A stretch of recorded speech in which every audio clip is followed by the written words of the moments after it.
Amici di Storia buonasera, buonasera a tutti e ben ritrovati ad un'altra puntatona, devo dire, questa sera, perché anche questa sera qui nel nostro programma tantissimi ospiti pronti a presentare quelli che sono gli argomenti molto interessanti anche di questa settimana. Questa sera c'è una piccolissima variante a quella che è la nostra, diciamo, puntata canonica istituzionale, perché manca la nostra band, manca il duo De Basta Mo più uno se ce la fa, non è successo niente, state tranquilli, stanno bene, è un problemino di traffico, quindi non sono riusciti ad arrivare, ma li avremo sicuramente la prossima settimana ancora qua con noi, ed è per questo che sono partito in mezzo al bello questa sera, quindi possiamo dire che cominciamo subito con le meraviglie, con le nostre semicrome. Ciao ragazze! Ciao Maurizio! Ma che entusiasmo, che brave che sono, brave e belle, veramente un momento bello quando vi presentiamo. Allora, com'è andata la settimana? Molto bene, una Vi hanno visto? intensa. Vi hanno visto in tanti? Hanno messo tanti mi piace Bene. nella nostra pagina. Anche a noi ci tutti piace molto tanto, contenti. benissimo. Allora, so che siete ospiti, vi stanno chiamando in televisione, a destra e manca, quindi mi raccomando ragazzi, con noi siete ospiti fissi. No, noi siamo fedeli, mi raccomando. questo è Infatti la prossima settimana non sarete presenti, appunto per essere fedeli, cioè a questo punto la prossima settimana non ci saranno. Comunque no, so che avete già una cosa programmata, Sì, quindi tutto bene. Beh, questa sera due pezzi, anche questi insomma diciamo degli anni 30-40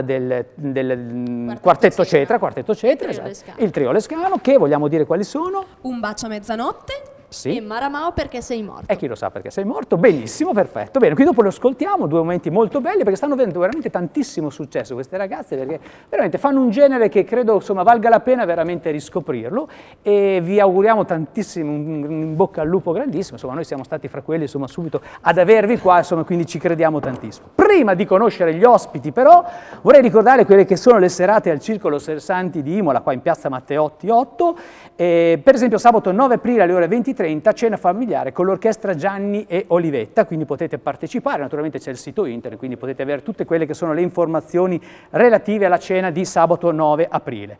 Mentre domenica 10 aprile alle 15:30 gran ballo di primavera in stile ottocentesco, guarda, questa è la gran ballo veramente molto bello, poi ci sarà anche la nostra Frida, perché io ballo di primavera, secondo me Frida ha già comprato il vestito questa sera, mentre lunedì 11 aprile alle ore 15 seminario di filosofia, forme del pensiero, condotto da Federica Montevecchi. Lunedì 11 aprile alle ore 20 sviluppa la tua zona di potere, oh là là, con Marica Falconi, quindi insomma tutti argomenti anche interessanti che vanno al di là di quelli che sono gli appuntamenti fissi, quindi le soliti corsi di buracco piuttosto che i corsi di tango, insomma quindi tantissimi eventi proprio al Circolo Sersanti Imola. Consultate anche il sito internet www.circolosersanti.it per avere tutte quante le informazioni. E a proposito di ballo di primavera, io ho un fiore qui accanto a me che è già vestita di primavera, che è la nostra Frida. Buonasera a tutti, ciao Frida, Maurizio. complimenti, hai un abito tutto primaverile. Hai visto? Sono molto floreale Molto questa floreale, sera. bene, quindi vogliamo ringraziare di questo abito chi? E Twin, E Twin, ringraziamo ovviamente l'Elisa e la Manu che si occupano sempre dell'abbigliamento, Certo. e ci prendono sempre perché ovviamente sono sempre più bella, vero Maurizio? Detto da te, certo, so, È assolutamente. vero. E le salutiamo e le aspettiamo, e ringraziamo anche Contrasti Parrucchieri per l'acconciatura, e salutiamo Agata e Gianni. Perfetto, benissimo. E conosciamo i nostri ospiti di questa sì. sera, perché dobbiamo volare, ne abbiamo tantissimi, quindi spazieremo dalla parte fiscale a una presentazione di libri e poi insomma tanti altri argomenti interessanti che lascio a te naturalmente la parola per Presentiamo presentare gli i nostri Certo. ospiti. Allora, siamo in compagnia di Floriano. Buonasera Floriano. Buonasera. Dottore commercialista di Imola, già viso noto ai nostri telespettatori. Siamo in compagnia di Roberto Raisi. Buonasera. Raisi. Scrittore di libri gialli, poi spiegheremo il perché e il per come. In compagnia di Paola. Buonasera Paola. Buonasera. Titolare dello Zoo Acquario di Imola.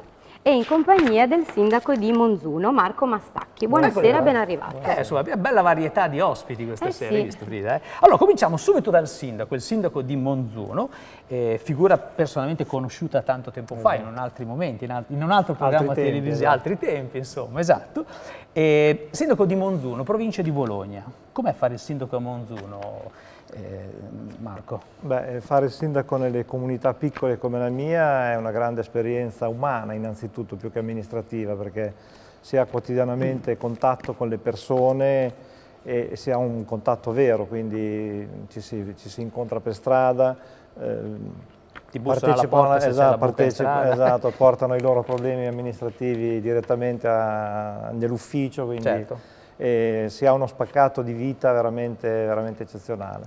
Ecco, fare il sindaco in questo periodo non è facilissimo perché insomma, vi vedete costretti a dover gestire alcune situazioni, soprattutto finanziarie, insomma, che a volte mettono veramente in difficoltà i piccoli comuni, i grandi comuni. Insomma, a volte i piccoli comuni sono quelli che soffrono di più perché sono quelli che hanno meno spreco e cercano di gestire naturalmente al meglio quelle che sono le risorse. Lei sindaco è stato tra l'altro un promotore che ha fatto parlare tutta Italia praticamente di una forma di protesta proprio per quanto riguarda i tagli ai comuni. Lei è partito da Monzuno a piedi ed è andato fino a Roma. Vediamo qui il tragitto che lei ha fatto. Esatto. Per quale motivo? Cosa è successo che le ha fatto scattare questa forma di protesta? Sì, è successo che dopo anni di sacrifici, quindi partendo in particolare dal 2011 dove con il governo Monti abbiamo avuto i primi imponenti, già da prima, ma lì veramente è cominciato il periodo più difficile. Abbiamo avuto una serie di anni durante i quali siamo stati taglieggiati, devo dire, dal governo, ci sono state tolte risorse in modo sproporzionato rispetto al resto dello Stato. E io durante questi anni, facendo le assemblee con i miei cittadini, raccontando loro cosa stava succedendo, mi sono reso conto che diventavo poco credibile. Piano piano la storia che raccontavo non era più credibile, tant'è che nel 2015, quindi l'anno scorso, durante un'assemblea dal titolo Il punto di non ritorno, quindi perché avevo evocato un momento molto difficile per la nostra comunità e stavo raccontando ai miei cittadini quali sarebbero stati i sacrifici che avrebbero dovuto affrontare. Riunione motivazionale. Esatto, parliamo di spegnimento delle luci, parliamo di riduzione del taglio dell'erba, riduzione dei servizi e così via.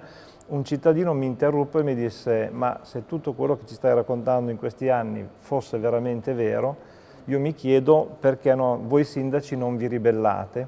E lì mi è accesa una lampadina, nel senso che io dissi, in effetti ha ragione, perché finché noi piangiamo, diciamo queste cose, poi continuiamo a sopperire, in effetti sembra che noi abbiamo spazio per reagire. E così d'impatto gli dissi: guarda, se anche il prossimo anno questa cosa si ripeterà, ti prometto che andrò a Roma a piedi per protesta. E così poi quest'anno, chiaramente in misura molto minore, ma dovendo comunque cumulare anche tutti i tagli che sono stati fatti gli anni precedenti, mi sono trovato con un saldo negativo di 180.000 euro su un bilancio di 5 milioni. Ho pensato che dovevo essere coerente con le promesse che avevo fatto e così ho deciso di partire. Esatto. Ecco, abbiamo il commercialista qua, Sì. Chiediamo anche a Floriano. Floriano, cosa ne pensi di questa iniziativa del sindaco di Monzuno? E soprattutto a livello fiscale. Sì. Beh, sicuramente è lo specchio un po' delle difficoltà in cui si agitano, in questo caso le pubbliche amministrazioni e anche i privati, quando devono fare, naturalmente le imprese, quando devono fare i conti con un certo tipo di pressione fiscale, che naturalmente nel nostro paese è eccessivamente elevata. Quindi è qualche cosa, come dire, che si contorce, che si gira intorno a un problema di base, e quindi l'amministrazione centrale che per sopperire alle problematiche ormai, come dire, ancestrali della fiscalità riduce i trasferimenti e naturalmente crea delle difficoltà a valle, insomma.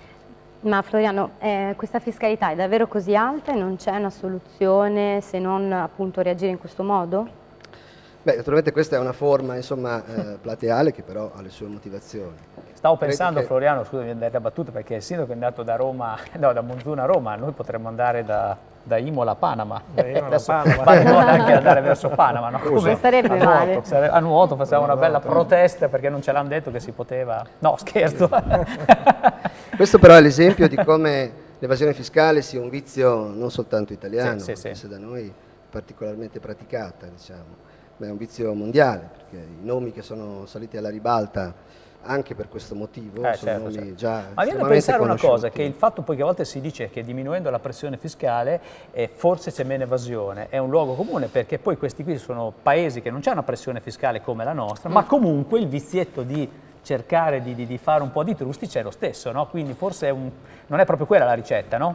Probabilmente no, a questo punto è proprio un problema culturale, ma un problema culturale così vasto diventa difficile capire come si possa intervenire e vincere. Quando pensiamo che qualcuno residente in Irlanda o in Inghilterra abbia bisogno, senta la necessità di evadere le imposte a causa di un carico fiscale eccessivo?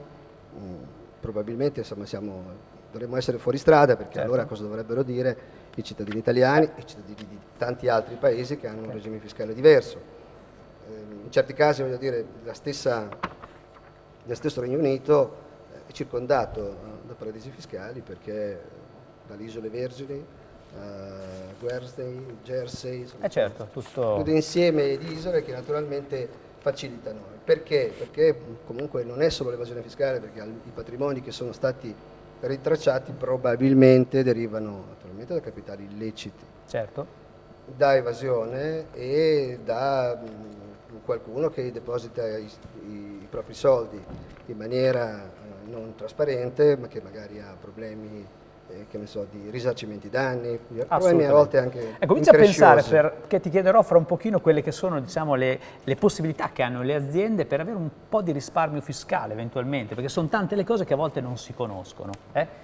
Nel frattempo parliamo di Zoo Acquario, con la nostra Paola, che abbiamo già visto alcune settimane fa, e devo dire che ci sono state, Paola, tantissime mail che sono arrivate per avere informazioni, perché io non sapevo, ma c'è un mondo veramente dietro agli acquari, tantissima gente ha l'acquario in casa, e allora giustamente abbiamo pensato di rinvitarti qua per dare alcune informazioni relative appunto a chi ha gli acquari in casa. Innanzitutto lo Zoo Acquario, una struttura storica per Imola, perché nasce più o meno nel 1985, abbiamo festeggiato a dicembre i 30 anni 30 di apertura, anni di attività. Quindi direi che è un bel record. Dall'idea del papà, vero? Sì, dall'idea di mio padre, Alberto Tassinari, che lui proprio ha portato una sua passione, un suo sogno, e quindi ha realizzato questo acquario, e quando ancora gli acquari pubblici in Italia non esistevano, quindi ce n'erano pochi, c'era l'acquario civico di Milano, l'acquario civico di Napoli, però insomma è stata un'idea abbastanza pionieristica. Direi. Ecco, un pochettino abbiamo visto l'acquario fa tantissime iniziative a livello didattico, piuttosto che a livello anche di visita personale, di vendita anche. Anche di vendita. Quali sono le specie che l'altra volta non abbiamo guardato, che sono all'interno dello Zoo Acquario? Allora, diciamo che il nostro ambiente non è grandissimo, però ci sono molte vasche, dove abbiamo cercato di ricostruire più fedelmente possibile gli ambienti, diciamo, più significativi, da quelli della foresta amazzonica alle foreste pluviali, non so, del Borneo, di Sumatra, anche ambienti marini, quindi sia barriere coralline piuttosto che ambienti, diciamo, di mare aperto. Però ecco, gli animali che ci sono, che ospitiamo, non sono animali di dimensioni esagerate, però comunque sono molto significativi, e in ambienti comunque più piccoli, diciamo, anche animali di piccole dimensioni assumono un loro rilievo, un loro significato.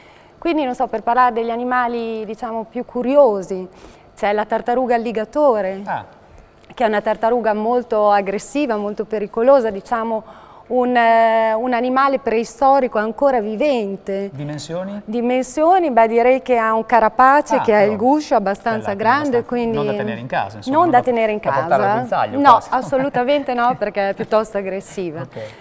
E fino, non so, ai piranha, che sono abbastanza, insomma, conosciuti, a murene, animali, insomma, particolari. Dopo ti chiederò qualcosa sulle tartarughe, perché avevo una domanda interessante da uno che ci segue da casa. Io sono curiosa di sapere, un personaggio qua di fianco, vero? Da Roberto, quanta ispirazione avrai dopo la puntata di stasera?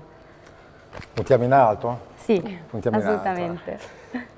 Roberto Raisi, scrittore di Molinella, esattamente, scrittore a tutti gli effetti, che fa un genere straordinario che sono i gialli di paese, che non sono i cinesi che sono arrivati nei paesi ultimamente, e quindi che ormai siamo pieni. Sono diventati gialli di Molinella, però in conseguenza, perché diciamo così sono nati con un metodo che mi sono inventato, che si chiama custom made, cioè su misura, e ad interpretare questi gialli l'invenzione è stata quella di mettere i miei compaesani, cioè mi sono inventato. Quindi i personaggi sono riconoscibili, Roberto? Sono molto riconoscibili, anche perché nei gialli che ho scritto ritroviamo all'interno dei libri le foto con il proprio nome e cognome, per cui sono centratissimi, cioè non possono sfuggire. All'inizio mi dicevi che non erano molto contenti di questa cosa. Allora, diciamo che il primo libro, che è stato Il collezionista di orologi, che è questo, qua, è nato per scherzo e per ridere, soprattutto per gli amici di un luogo che è ben definito, che si chiama Montecitorio, che non è il palazzo, non è dove è andato il sindaco. È scritto staccato Montecitorio perché rappresenta la piazza, non il palazzo. Beh, che è una netta differenza. Montecitorio dove è andato lui si ruba, qua si risolvono i gialli. È diversa un po' la cosa, quindi. Che in realtà non è altro che la bottega del barbiere Enrico. Eccolo là. Praticamente è il covo dove nascono e si studia, si progetta quelli che sono un po' le storie che vado ad inventarmi. Sono diventati tutti famosi a Molinella, Roberto. Sì, allora, infatti dicevo, col primo giallo ho avuto un po' di complicazioni per partire, perché quando andavo a spiegare esattamente cosa volevo fare, mi prendevano un po' per matto, no?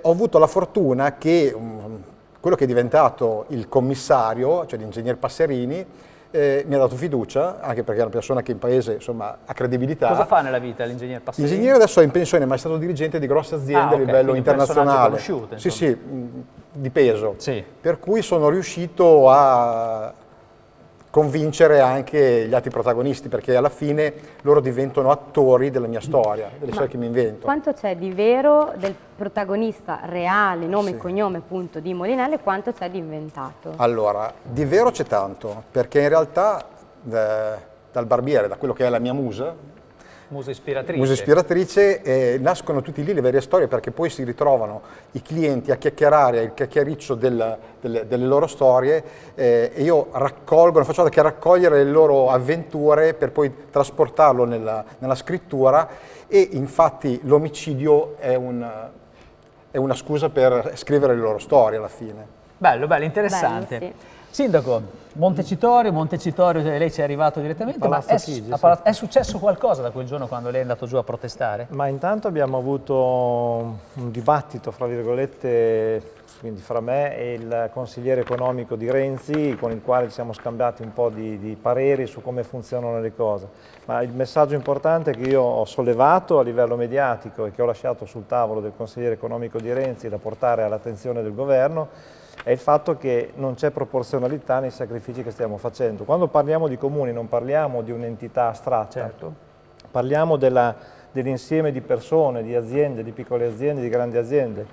E il messaggio che io ho lasciato a Renzi è questo: gli ho detto lo Stato italiano costa poco più di 800 miliardi di euro di costo complessivo dell'amministrazione pubblica, i comuni pesano il 7,6%, per cui circa fra i 50 e i 60 miliardi, e in questi anni, quindi dal 2011 ad oggi, ne sono stati tagliati ben 17 fra tagli ai trasferimenti e patto di stabilità, quindi in una dimensione sproporzionata rispetto all'insieme. E nonostante questo il costo complessivo dello Stato, quindi il debito pubblico e il costo complessivo dello Stato, continuano ad aumentare. Quindi questo significa che qualcuno non solo non risparmia, ma spende anche quello che noi risparmiamo. Ma Sindaco, è riuscito ad avere una risposta a queste domande lei?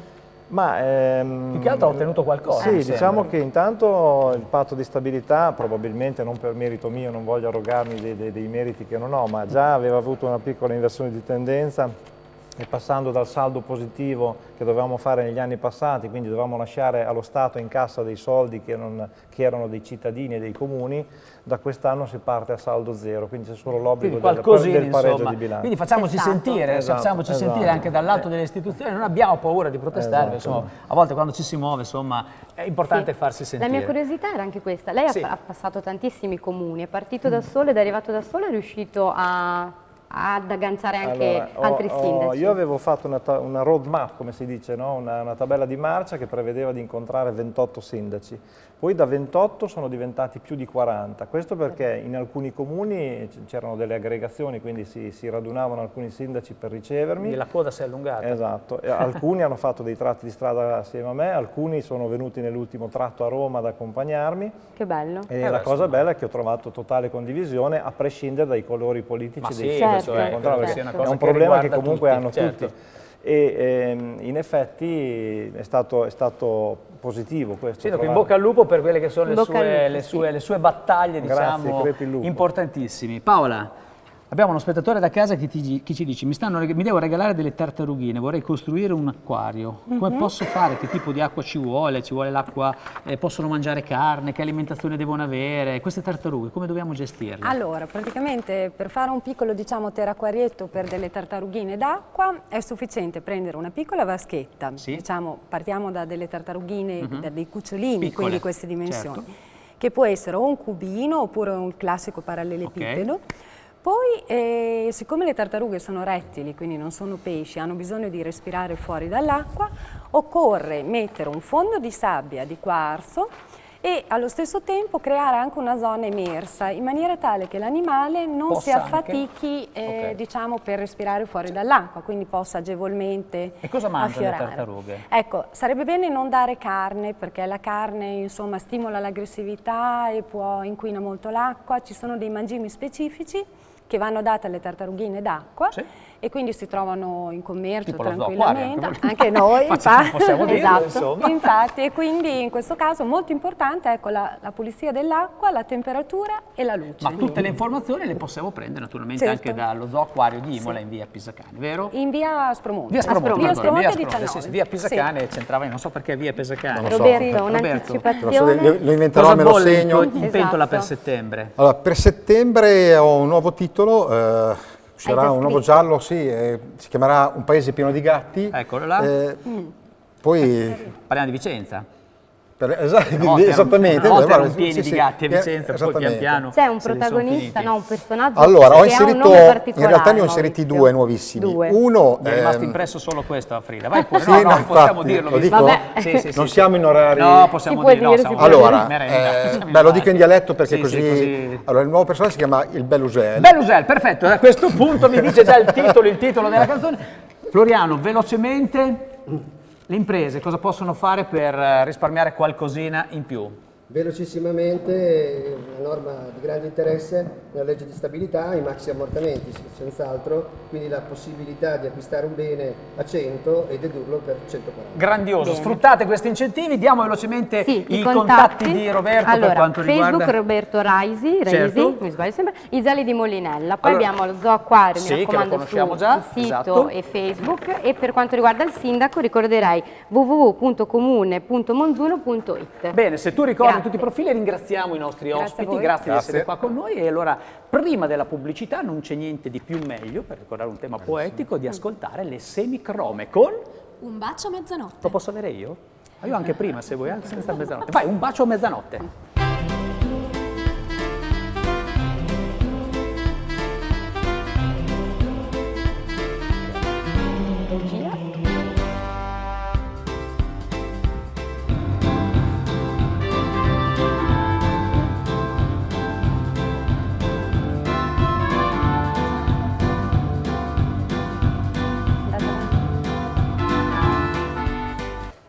Ripartiamo. Ecco. Scusate. Allora facciamo una bella cosa, visto che il bacio a mezzanotte secondo me, parlando di baci, sei un po' innamorato, facciamo una cosa noi, lo facciamo partire subito dopo la pubblicità così vi ascoltiamo, perché è un po' innamorato anche il regista col fatto del bacio a mezzanotte, lui sai, non ne prende più tanti perché ha già un po' una certa età, e allora sentir parlare di baci lui si emoziona un po'. Salutiamo naturalmente il nostro Enrico che naturalmente è incasinatissimo all'interno della regia, i nostri cameraman che si stanno sdoppiando in 3-4 ruoli, e ne approfittiamo per questo piccolo disguido tecnico per rifare un attimino una carrellata su quelli che sono i contatti con i nostri ospiti, visto che abbiamo un po' corso più di prima. tempo. Allora, con il nostro sindaco di Monzuno, obiettivi del comune per Monzuno. Sindaco, prossimamente, lei non si ricandida perché a fine legislatura? Fine legislatura, io devo finire bene questo mandato, ancora 3 anni, e con la situazione attuale è un obiettivo importante, chiaramente. Perfetto, benissimo. Paola, i contatti tuoi per venire da te, ripetiamo Allora, l'indirizzo dello zooacquario. www.zooacquario.it Perfetto. oppure sulla pagina Facebook.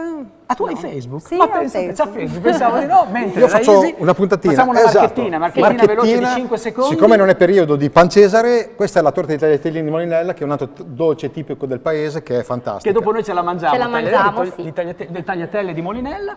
Floriano Carioli, quindi insomma incentiva le imprese a prendere informazioni. Dove ti possono avere trovano, queste Floriano? informazioni? Beh, sicuramente presso tutti i professionisti, quindi insomma, coloro che sono attrezzati per dare consigli in ambito di fiscalità. Però Perfetto, tu sei, quindi? ricordiamo anche dove è il Via tuo studio, Cavour? così almeno... Sì, io sono dottore commercialista, ho studio qui in Imola, in Via Apia, via Perfetto. Cavour, via Pisacane, le ho dette tutte praticamente. Grazie. Mi avvicino A alle tra poco. semicromo perché adesso naturalmente c'è...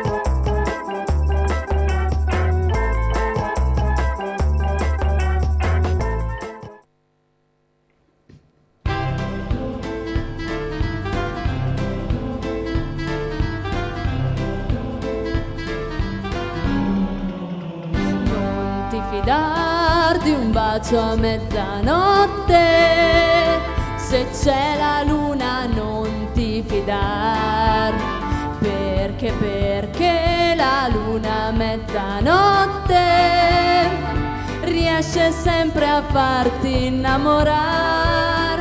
Non ti fidar di stelle galeotte che invitano a volersi amar. Mezzanotte per amar, mezzanotte per sognar fantastica.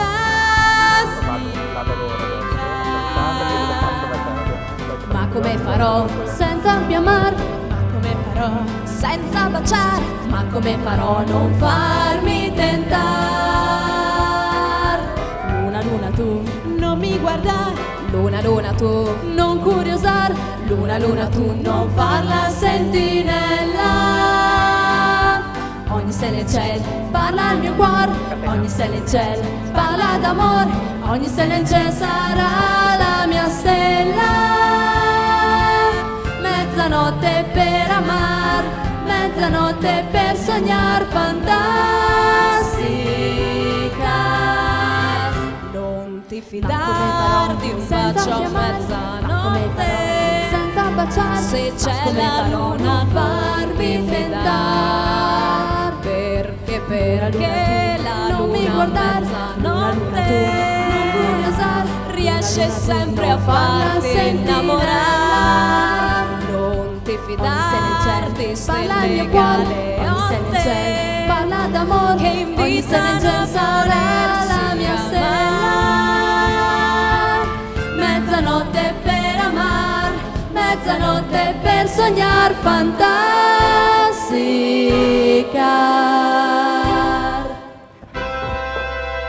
Le semicrome, ce l'abbiamo fatta ragazze, un bacio un po' prima di mezzanotte, però insomma siamo riusciti, complimenti, brave, belle, eleganti, meravigliose. Allora diamo un po' i vostri contatti perché chi vi vuole nelle feste di piazza, nei teatri, al Sersanti potreste invitare queste ragazze un'ora e mezza di spettacolo più o meno. Esattamente. Vi sto facendo una pubblicità assurda, vero? Neanche ci guadagnassi vuole, qualcosa. Sì. Chi vuole rimanere in contatto con noi o contattarci direttamente, guardare cosa facciamo di bello, può cercarci su Facebook alla pagina Le Semicrome. Le semicrome, quindi prendere i contatti. Io ricordo sempre al vice sindaco di Casola Valsegno che deve invitare le ragazze per l'800° anniversario dello Sappiamo che sono in fase di trattative. Ok, però poi mi arriva un avviso di garanzia anche a me, ragazze, complimenti, brave, belle. Dopo avrete, cominciamo già a dirlo in regia, avete dopo? Maramao perché sei morto. Attorno alle 20, circa qualche minutino prima, preparatevi che partono con Maramao perché sei morto, visto che dopo... Frida, gli ospiti del secondo blocco, vai! Allora, siamo in compagnia di Alessandra, buonasera Alessandra, titolare di Mondo Cucciolo di Imola, bentornata perché sei già stata nostra ospite, ti ricorderanno a casa. Siamo in compagnia di Lisa Lorenzini, buonasera Lisa. Allora, tutto un preambolo bellissimo per Lisa, coaching. No, aspetta, sei in compagnia anche... Un attimo che la presento. Ah, ok, fai tutto, life coach è tutto... e trainer. Sì. Insegnante coach e coaching certificata, oltre ad essere organizzatrice di eventi, ideatrice del progetto Your Time Lab. Perfetto, sei stata molto e poi siamo in esplicita compagnia di Sì? Jessica Musolino. Buonasera Jessica. Buonasera. Allora, tu sei modella, hostess, organizzi eventi anche tu, ma questa sera non sei qui per questo motivo, ma sei la presidente dell'associazione, dell'azienda Imola JDM, in compagnia anche del vicepresidente Jacopo Salvi. Buonasera Jacopo. Che è qua dietro, Jacopo, ciao. Eccolo qua. Sembrano due bodyguard, Sì. sono 1,94 m di altezza ciascuno, questo di altezza e lui di larghezza. Invece abbiamo Matteo Massari, socio dell'azienda. Vogliamo tutti bene a questi ragazzi, molto... Fanno un po' paura. Sì, attenzione lì dietro, perché insomma un po'. Bene, qui dopo conosciamo anche questo JDM, di cosa si tratta. Un altro ben ritrovata da Alessandra di Mondo Cucciolo, quindi ci avviciniamo, è stato il periodo primaverile, quindi si comincia a, come si dice, a fare certe cose per chi ha degli animali in casa, naturalmente, quindi cose particolari per quanto riguarda dei trattamenti, eccetera. E quindi ti volevo chiedere, a tal proposito, andiamo verso la primavera, qual è la cosa, diciamo, da fare per chi magari ha un cagnolino, un gatto, un animale in casa?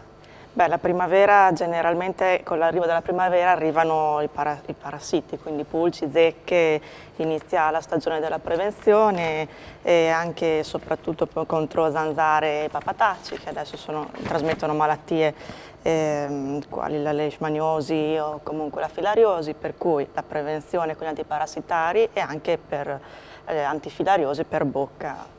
Queste sono le cose principali da fare. Ecco, tra l'altro adesso arriva, io faccio sempre un esempio, andiamo verso la primavera e molti bambini si sente che i genitori, mamma se sono promosso mi regali un cagnolino. Un cagnolino non è un soprammobile, vero Alessandra? Entra a far parte uno della famiglia. Quindi che cosa bisogna fare? L'animale non deve essere mai un regalo, possibilmente, a meno che non lo si faccia a se stessi, così ma fare un animale in regalo è veramente molto rischioso, perché è un impegno, è una responsabilità, è un membro della famiglia a tutti gli effetti, per cui entra uno nuovo in casa, quindi nasce che ha le sue necessità, giustamente, che non sono le nostre. Ma assolutamente, quindi valutate bene, perché, insomma, avere un animale in casa perché insomma, è importante per far star bene veramente l'animale su tutti i punti di vista, vero Frida? Sì. Tu stai bene in casa, quindi ti hanno coinvolto bene, quindi d'altra parte. Certo. Okay. No, poi Alessandra possiamo ricordare che se appunto vogliono inserire un nuovo membro in casa, possono detta così, inserire un nuovo membro, Frida non è capito, ma non puoi. Sei malizioso. Dobbiamo inserire un nuovo membro, perdonami Alessandra. Dai, vabbè, un animale insomma. domestico in casa possono tranquillamente poi rivolgersi a te per avere tutti i consigli del caso, quindi più che volentieri. La cuccia, da appunto la prevenzione che dicevi prima, anche come comportarsi. Certo. Tra l'altro sono tante domandine carine da fare, che hanno fatto i nostri amici da casa, che vi invitiamo naturalmente a mandare delle mail per chi vuole delle informazioni, perché avremo piacere di averti anche un po' più spesso appunto per dare questo tipo di informazioni. Ti tengo in stand by un secondo perché andiamo a conoscere la nostra Lisa. Lisa fa un'attività credo a parer mio indispensabile. Lisa Lorenzini è indispensabile per chiunque, personale, lavorativamente parlando, a livello imprenditoriale, perché ti occupi di coaching. Esatto.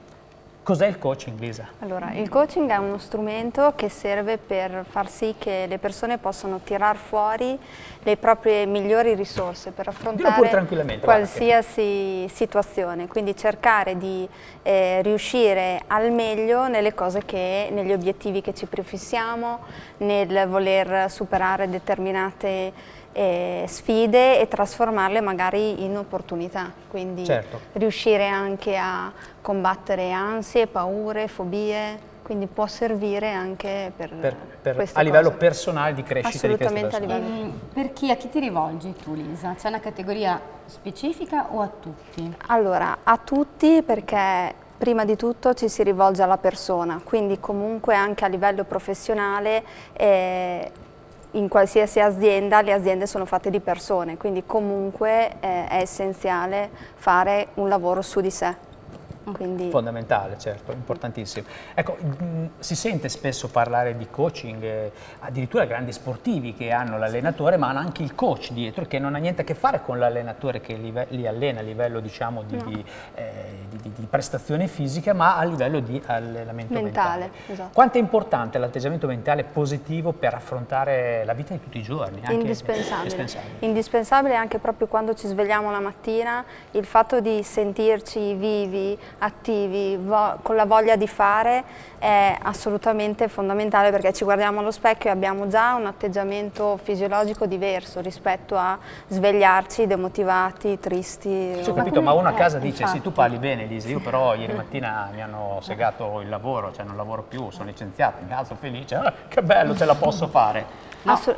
È difficile, quindi? Però è un atteggiamento che si impara. Cioè nel senso, riuscire a avere un atteggiamento positivo, a creare delle affermazioni positive, è una cosa che si può acquisire, come imparare qualsiasi cosa. Quindi riuscire a creare dei nuovi collegamenti neuronali che attraverso questi ci si parla anche in un modo diverso. Ecco, io so che tu insegni una frase nei tuoi corsi subito da usare alla mattina, vero? Quando uno si sveglia, si guarda allo specchio e dice... Mi amo e mi accetto esattamente così come sono. mi amo e mi accetta esattamente, e che non è poco, guarda che non è facile guardarsi allo specchio e fare un patto con se stessi, perché poi è la cosa più difficile è fare un patto con noi, no? Quindi questa è la cosa... Io ho una curiosità, le persone che vengono comunque da te o alle quali tu ti rivolgi, magari in un corso puoi avere anche chi è titubante o chi è solo curioso, se non ci crede, tu riesci a portarlo durante il tuo percorso poi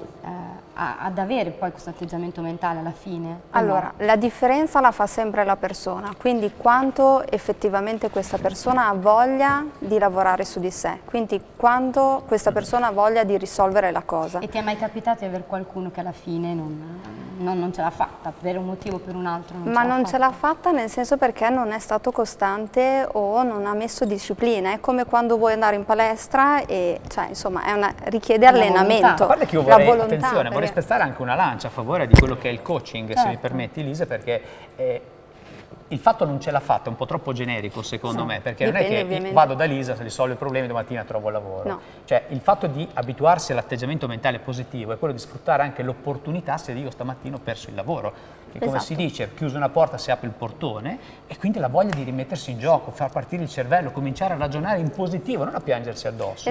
Perché se piove tutti quanti prendiamo l'ombrello, non stiamo a lamentarci, ma oggi piove credo, no? Non fare le vittime, essere consapevoli. Si agisce, fa parte del gioco, fa parte della vita, fa parte del gioco. Mauri, tante persone non reagiscono, è quello che... ma è quello che fa la differenza. Non è che perché uno fa il corso e domattina trova il lavoro, no, assolutamente. Però magari dopo aver fatto il corso... Fra un po' litighiamo io e te, se arriviamo così fra un po' cominciamo a... Dopo averci messo tutta la buona volontà, ti chiedo, cioè non ti è mai capitato di avere una persona che ci ha provato, ha tentato, ma non è riuscito perché mentalmente non ce la fa?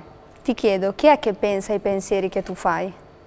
Ah, tu. Domanda troppo difficile. Stesso, ovviamente, io penso ai miei pensieri. È quello, cioè è il fatto è il tuo io, cioè se io sono io che penso i miei pensieri, sono io che uso le parole, dico le parole che dico, sono io che provo le mie emozioni, quindi tutto dipende da me e le azioni che faccio dipendono da me. Grande Elisa, poi approfondiremo questo argomento qui perché è un argomento che io ci starei 14 puntate perché per me è fondamentale l'atteggiamento, ma conosciamo i nostri amici della JDM, che cosa sono? Perché ragazzi noi questa ragazza qua, bella, occhi stupendi, una bambola, l'abbiamo già vista qua in trasmissione che indossava un abito 800? Sì, 700-800. Ma siamo lì che hanno più o meno non ci cambia la vita. E io pensavo fosse modella, naturalmente modella, o che stasera ti presentassi come modella, invece te Jessica hai qualcosa di straordinario, hai creato un gruppo, avete creato un gruppo con i tuoi amici qua dietro che è il JDM. Di cosa parliamo? Praticamente Imola JDM nasce come gruppo di amici per riunirsi, ritrovarsi, condividere la passione per le auto, soprattutto giapponesi, poi accettiamo anche comunque tutti gli appassionati a prescindere dal tipo di auto che hanno, e semplicemente un ritrovo con cena l'ultimo venerdì del mese. Avevamo battezzato questa cosa qui. Esatto, questa serata. Dopo circa un anno siamo cresciuti velocemente, siamo arrivati più o meno sui 35 iscritti e i ragazzi hanno spinto molto per creare una ASD, quindi un'associazione sportiva dilettantistica, quindi siamo partiti e dal 30 settembre siamo una ASD. Ufficialmente una ASD. Ma perché, mi viene una domanda, perché auto giapponesi? In Italia abbiamo inventato le auto nel mondo, le auto, le moto in generale, perché le auto giapponesi? C'è un motivo? Sì, allora le auto giapponesi intanto sono auto un po' più alla portata di tutti a livello economico. Soprattutto per l'acquisto più che altro. Quindi non è un aspetto di motorizzazione piuttosto che... Quindi, no, insomma... poi comunque adesso negli ultimi anni comunque è venuta un po' in Italia questa moda del JDM, delle auto giapponesi, proprio perché a differenza del mondo che è a parte, non siamo noi, che è quello del tuning, che sono auto elaborate esteticamente e hanno sia comunque una tipologia diversa di passione, però sono ovviamente anche costi diversi, quindi una persona magari investe a comprarsi un'auto già sportiva, così com'è, e lasciarla così com'è normalmente, quindi mentre magari non viene elaborata, non viene modificata, al di fuori delle minime cose. Sì, sono solo auto proprio sportive originalmente. Ecco, tra l'altro la vostra missione è molto importante da dire, perché questi ragazzi non vanno a scorazzare per le strade, vanno a fare corse folli, diciamo, in strade piuttosto che in superstrade, ma hanno comunque un rispetto, hanno una missione veramente importante, che è quella comunque di amare l'auto, avere un rispetto anche per chi di circonda naturalmente, ci si trova per una bella cena e ci si mette in mostra poi quella che è la propria auto, sostanzialmente. Molto bella questa cosa qui che io sinceramente conosco stasera per la prima volta e mi affascina tantissimo. Complimenti, bellissima idea e anche per tutti quelli che in Italia insomma fanno questo tipo di stanno attività. Crescendo. Stanno crescendo. Voi siete nati nel 2014, ad oggi quanti membri, quanti iscritti avete? Circa 35. È la serata dei membri stasera, Frida è lanciativa, serata pesante per il fidanzato stasera, quando rientra. Lisa, aiutami tu, l'atteggiamento mentale di Maurizio è molesto sempre, vedi com'è, cioè l'aiuto. Bisogna essere allora, prima di conoscere Frida, prima di conoscere gli altri membri, che sono grossi quelli dietro, i membri che dietro, attenzione, mi sposterei un po', li conosciamo subito dopo. Torniamo dal nostro mondo cucciolo, dalla nostra Alessandra, che vorrei che rispondesse a un paio di domandine per chi ci ha... ridete ragazzi, lo so che... Allora Alessandra ci scrive, non so chi perché non mi hanno messo il nome, ma vabbè, si può fare il bagnetto ai porcellini d'India? Se sì, come si deve fare? Quali sono i prodotti? Allora, il porcellino d'India sarebbe meglio non lavarlo. Se no... perché si può ammalare, perché comunque si deve asciugare molto bene, perché non è un animale pulito, in genere non ha bisogno di un bagno vero e proprio. Si può passare con un panno in microfibra, con acqua tiepida. Ci sono diversi razze di porcellini d'India a pelo corto e a pelo lungo. Magari in quella a pelo lungo si può tenere pulita la zona genitale per facilitare la pulizia e l'igiene, però io il bagno al porcellino d'India non lo consiglio. Ok, quindi lasciamo stare la parte genitale del porcellino d'India. Ok, perfetto, quindi non fate il bagno al porcellino d'India. Bene, quindi un panno umido e quindi insomma... Perfetto, quindi è una domanda interessante, io non ci dormiva la notte col porcellino d'India. Tu hai un porcellino d'India, No, Benedetta? però avrei una domanda per Alessandra. Io ho un coniglietto domestico e volevo avere qualche consiglio per Ci vogliono le patate novelle? No, assolutamente no, pensavo che... per quanto riguarda la sua alimentazione. Allora, il coniglio, la prima cosa, non è un roditore, è un lagomorfo, quindi ha Chi è?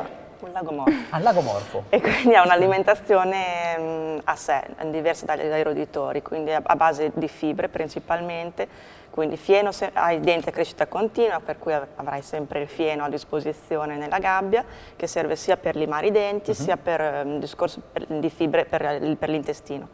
E un mangime senza cereali, il più possibile esente da cereali, e verdura né fredda né bagnata a disposizione. Questa è la base, acqua nel beverino a goccia e questa è la base principale, insomma. Grazie mille. Soddisfatta col coniglietto? Sì. Perfetto, benissimo. Sai che le semicronache stanno cominciando a allargare con le cose personali. Giustamente. Ci scrive invece, questo credo che sia un maschietto, dice: avendo una topina bianca vorrei sapere come comportarmi e avere i migliori consigli per quanto riguarda la gabbia, l'alimentazione, eccetera. Poi ti chiederò cosa differenzia la topina bianca dalla topina nera. Insomma, di secondo me queste domande le fa Maurizio di DTV, perché se no non si spiega. Non c'è il nome. Scusate, ma la topina bianca. Ragazzi, che differenza c'è? Come deve fare con la topina bianca? Se ha una topina bianca, la gabbia non importa che sia tanto alta, l'importante è che sia anche non troppo alta ma larga, che abbia un buono spazio di disposizione. Tende a non ci sta, dopo deve starci, sì, certo. Mentre la topina nera? È uguale, non cambia niente. La topina rasata è un'altra cosa. Maurizio, andiamo avanti. Andiamo da Lisa. Lisa. Allora, tu hai il master in PNL, che cosa significa? Spieghiamo a casa, di che cosa si tratta? Allora, la PNL è una neuroscienza nata agli inizi degli anni 70 e vuol dire programmazione neurolinguistica. Cosa significa? Che ognuno di noi praticamente quando c'è un evento esterno lo immagazzina attraverso dei pensieri, quindi la parola neuro è intesa appunto per i pensieri, e attraverso un codice di linguaggio li trasforma in azioni.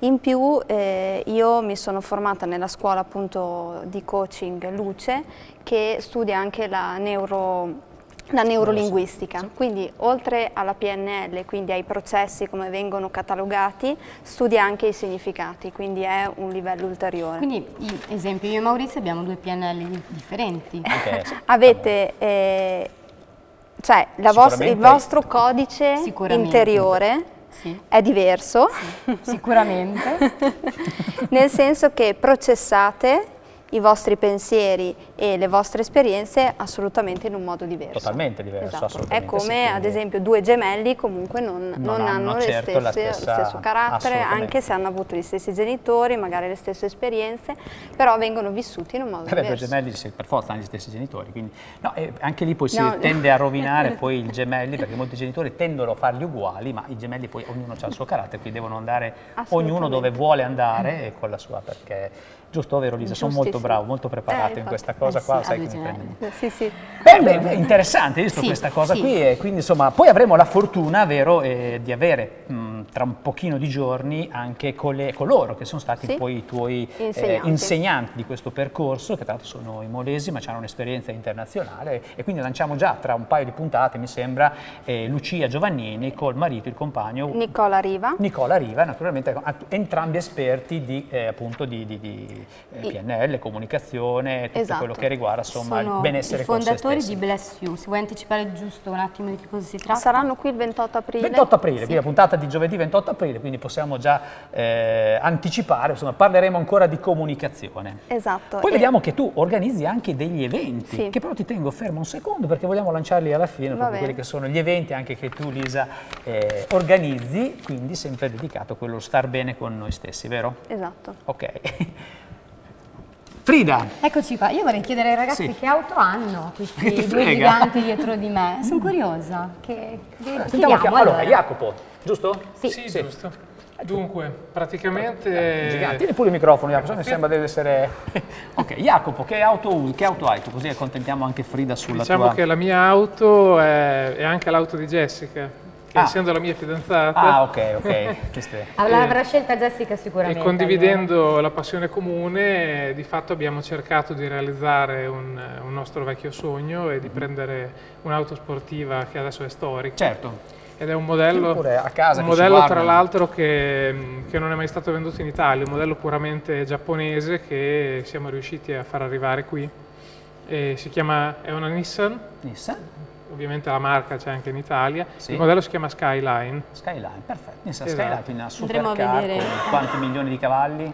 È un'auto con 280 cavalli. Una roba da... insomma, e 21 anni di età. 21 anni di età, fantastico, bello, quindi deve essere bellissimo guidarla, è bellissimo anche ammirarla quando vi vediamo in giro. Perché abbiamo avuto la fortuna di trovarla in perfetto stato di conservazione, nonostante l'età. Che bello. Ascolta Jacopo, ti chiedo una cosa, tu hai delle brochure in mano che vogliamo far vedere, vuoi far vedere tu Frida così dici che non fai mai niente, almeno fai vedere che fai qualcosa. No, tu oggi sei ingestibile. Ingestibilissimo oggi, vedi queste brochure, ecco, che cosa raccolgono? Dunque, diciamo che oltre alle attività tipiche di un gruppo di appassionati di auto, quindi trovarsi con le auto a dei raduni eccetera, abbiamo pensato anche di creare delle piccole dispense per diffondere comunque delle cose, degli argomenti interessanti riguardanti la cultura automobilistica, anche qui con una particolare predilezione per quella giapponese, e quindi diciamo degli articoli un pochino approfonditi riguardo a veicoli particolari,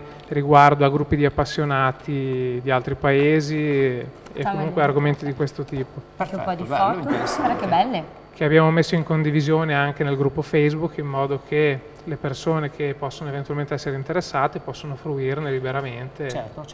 Bene, complimenti. Poi parliamo degli eventi prossimi, futuri. Vuoi passare tu il microfono al tuo bodyguard che lì non fa una piega, lui.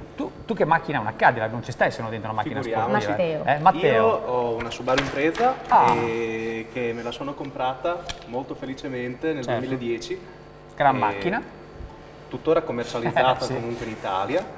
E soliti modelli che vengono comunque anche commercializzati in tutto il mondo alla fine. Ma come ti è nata la passione a te di queste supercar? Come sei entrato a far parte del gruppo? Diciamolo, perché magari facciamo un consiglio anche a chi ci segue da casa, che ha una macchina, ama questo genere di... Io sono stato sia fortunato che sfortunato. Sono fortunato perché mi è sempre piaciuto, mi sono sempre informato fino da piccolino. Fin da piccolino si comincia a giocare con le macchinine, poi dopo si passa a quelle telecomandate, poi dopo il motorino si comincia a pacciugare di meccanica. Pacciugare è un termine molto rustico, però... Devono usarlo con Maurizio. Rende pacciugare. Però rende.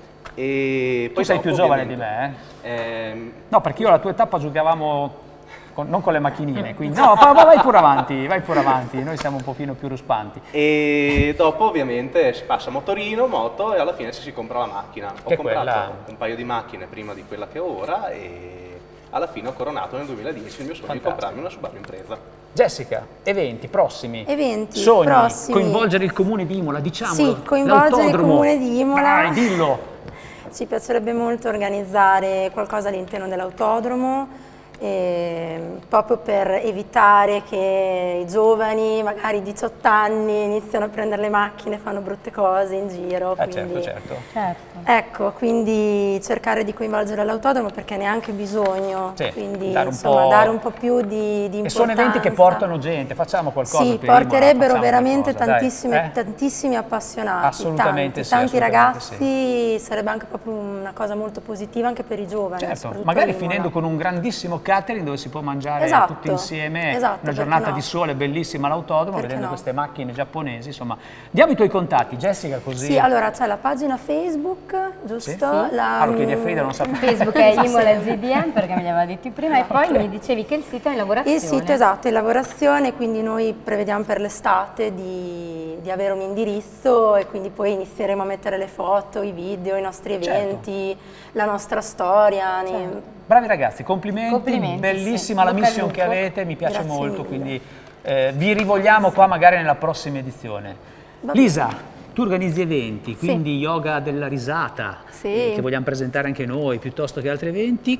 Prossimi eventi da poter... Lunedì, che l'hai annunciato l'ho annunciato prima, ripetilo pure te. Sviluppa la tua zona di potere con Marica Falconi, tratto appunto dal metodo Tutta un'altra vita di Lucia Giovannini. Fantastico. E invece il lunedì dopo ci sarà una serata legata alla detossinazione della mente e del corpo, quindi con una naturopata, Claudia Brini. Fantastico. Sempre al Circolo Sersanti. Lisa è fantastica, veramente. Ricordiamo i contatti anche di Lisa. Sì, assolutamente. Facebook, Your Time Lab di Lisa Lorenzini, sul sito è www.yourtimelab.it. Esatto. Mi raccomando, informatevi che è importante. E Alessandra di Mondo Cucciolo, quale animale fa star bene anche lo spirito, il nostro, noi che viviamo tutti quanti i giorni? Qual è l'animale ideale?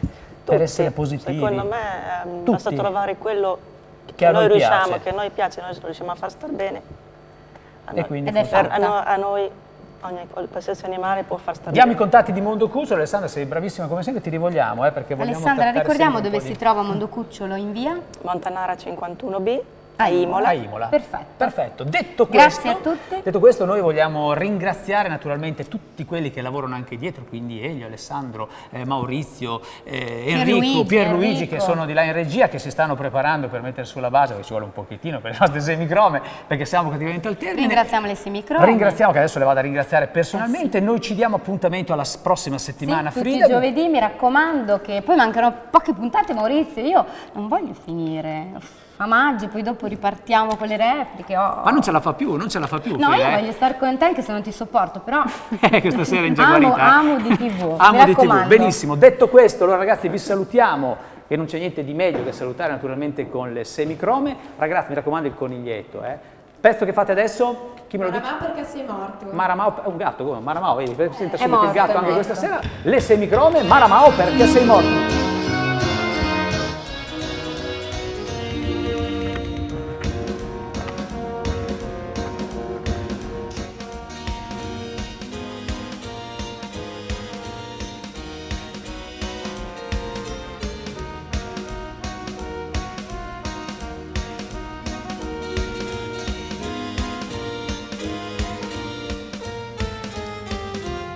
Maramao perché sei morto, pane e vino non ti mancava, l'insalata era nell'orto e una casa avevi tu.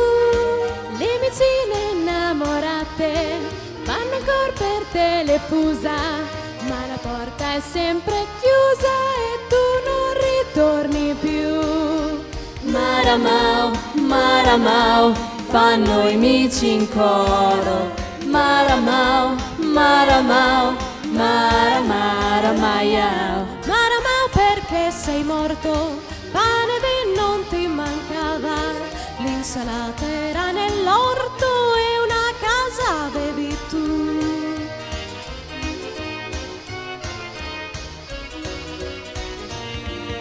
Quando tutto tace su nel cielo la luna appar, col mio più dolce caro miau, chiamo Maramau. Vedo tutti i amici sopra i tetti passeggiare, ma loro senza te sono tristi come me. Maramau perché sei morto, pane e vino non ti mancava, l'insalata era nell'orto e una casa avevi tu.